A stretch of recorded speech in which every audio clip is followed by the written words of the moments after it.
Well, let's find out how the focus and fearlessness of a badger held the RedDoorz ship steady during the COVID storm. Please welcome Amit Saberwal, founder and CEO of RedDoorz. Hi, Siew. Hi, Thank you for Amit. having me. Oh, it's such a pleasure. Like you're just down the road from me, but we have to be separated by distance. And so I dug up some fast facts about badgers. So I'm now a real expert on badgers. And apparently, these are the characteristics of a badger. You see all that? So, which of these characteristics have come in handy for you, most handy this year? Is it being thick-skinned or is it being smart? I think a combination, right? Thick skin definitely because there was just so much happening. If you will be sensitive to all that information which is coming through pretty much on a daily basis, it would have been really really difficult. So thick skin definitely. I think also we were pretty crazy. Even the first kind like crazy. Once we figured out what we wanted to do, we really went after it. So I think a combination of these two. Great. So you are no kid. Apparently that's what a baby honey badger is called. It's called a kit, KIT. You are experienced. You were employee number 11 at Make My Trip, if I'm not mistaken. How do you think, is this a crisis where experience really, really matters because you've been forged through different fires? Yeah, to some extent, yes. I don't think anybody, and Siew, you've been in the industry long enough, right? None of us expected something like this would happen, right? We've seen ups and downs, but this is crazy. So there was never a scenario like this which came about. But yes, once you've been through a few scenarios and few cycles, one tends to be a little better prepared and a bit less stressed, right? Because eventually this is also going to pass, right? Now whether how well anybody will do or we will do, it's something time only will tell, but experience tells you that this will also pass, right? So I think Yeah. little bit also it helps a bit. Yeah, but we're still very much in the middle of this, Amit, right? We're still really fighting our way out of this. So, but in July, Red Doors, you were able to reinstate the salary cuts, which is quite an accomplishment, I reckon. So, what did you learn about yourself as a leader during this period? Yeah, one, when it came to cutting the salaries, we were pretty quick about it, and we were like very sure about what needed to happen. When we started reversing the salary cuts, we had to give a lot more thought about it. So I think one of the things which came to my mind was like I'm a really mean guy, right? Like it was very easy to cut, but when it was coming to store, we were like thinking again and again. But in all fairness, the team did a fantastic job, right? We gave certain milestones, and when we did the cuts, we said, okay, we're going to cut from May till December, but these are the milestones where you can, if you achieve, we will be in a position to reverse that. I think the team did a fantastic job, right? Both July, August, 2 months, which are the milestones, were achieved, and then we were true to our word, and we did manage to, reverse the cuts, right? Right. So it was interesting, and one less stress of my head. Yeah, that must have been a sort of a real sort of pivotal in terms of lifting of the morale of the company, of the team at that period, which is truly, truly important to get us through this. So now, except for Singapore, your business was largely domestic. So, could you argue that you've probably been less impacted by COVID than other businesses that had to rely on the cross-border travel? So to some extent, yes, domestic travel was the last to go down and the first to rebound, right? And it's not even really rebounded yet because it's pretty much like a bit of a wave keeps going up and down. But to some extent, yes, we benefited because our core market was domestic, and therefore people didn't get affected by at least the planes not coming in, right, or immigration restrictions. So it's really Indonesia that is, the only market that's recovered in domestic tourism, right? I mean, in Singapore, that's not. Which markets have recovered for you? So Indonesia recovered reasonably well. I think Indonesia is or Jakarta, which is obviously the largest market in Indonesia, is gone into another lockdown. 2 weeks are over, and this is the third week, and it's been announced for another 2 weeks. So it's a total of 4 weeks. That has given it a hit, right? So that's the point I was trying to allude to earlier. It's a bit of a up and down kind of scenario where you feel really good, and then over a period of time something else happens. Indonesia will be the first to recover again post the lockdown opening up.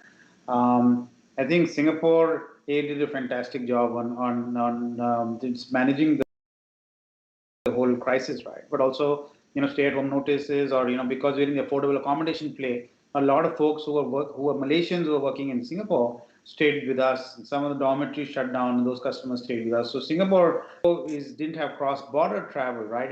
We were opportunistic or kind of get other kinds of travel, which is okay. The Philippines, up and down, up and down. Now seems to be some recovery happening. And I think the most disappointing market for us has been Vietnam, which is like, though there is some element of domestic travel, there is a large amount of international travel, which has Yeah.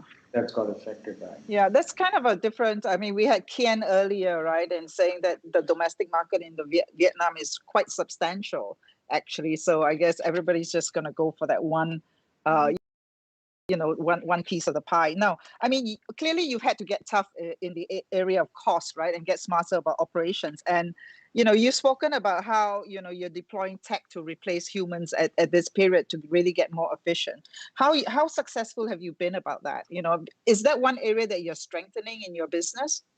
Yeah, absolutely. The thing is that, as startups grow, right, and problems come, they first generally throw people at the problem and then eventually replace the people with tech, right? And it's a question of when you want to do it.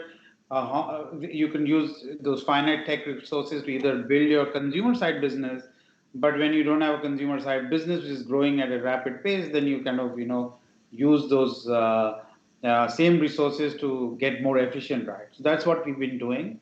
I think to a large extent we've been successful. Still work in progress. Just the efficiency of our own people, right? Who are actually part of the distribution system or actually doing customer service, etc., is like up by more than 50%. So we don't Okay. foresee hiring more folks to do our own internal jobs, which have been automated pretty much in the last 3 or 4 months. Right. But one of the things that you say in Indonesia, for example, is you're seeing lots of activity around the second and third tier cities, right?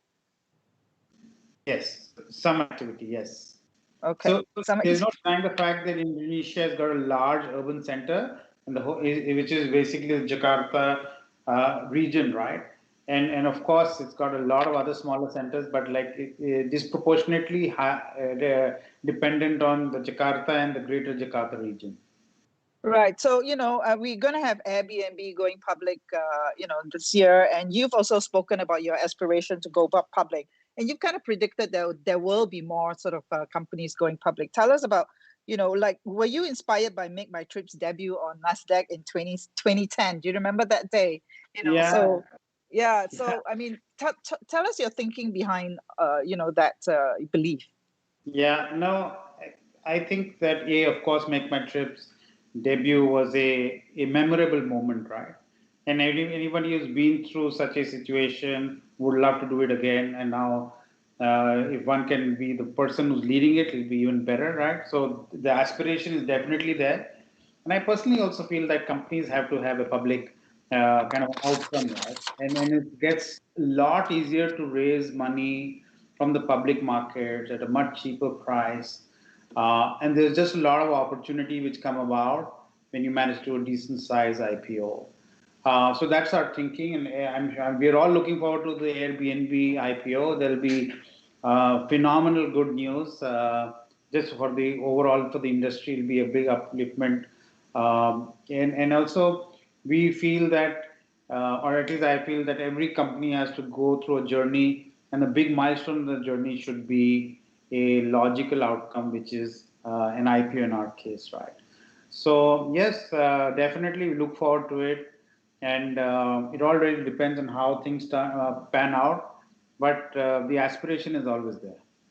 All right, so let's wrap up with some rapid fire, Amit. So we will be back to 2019 levels by? Well, 2020. Wow, you're optimistic, man, like a Yeah. like a badger. Yeah, no, that's you. That's kidding, right? So I think some of the markets by 2021 and some of the markets which are like Singapore perhaps by 2022. Right. Okay. Honey badgers are meant to be fearless, but actually, it is argued that fear can be a positive force as well, right? What is your biggest fear, Amit?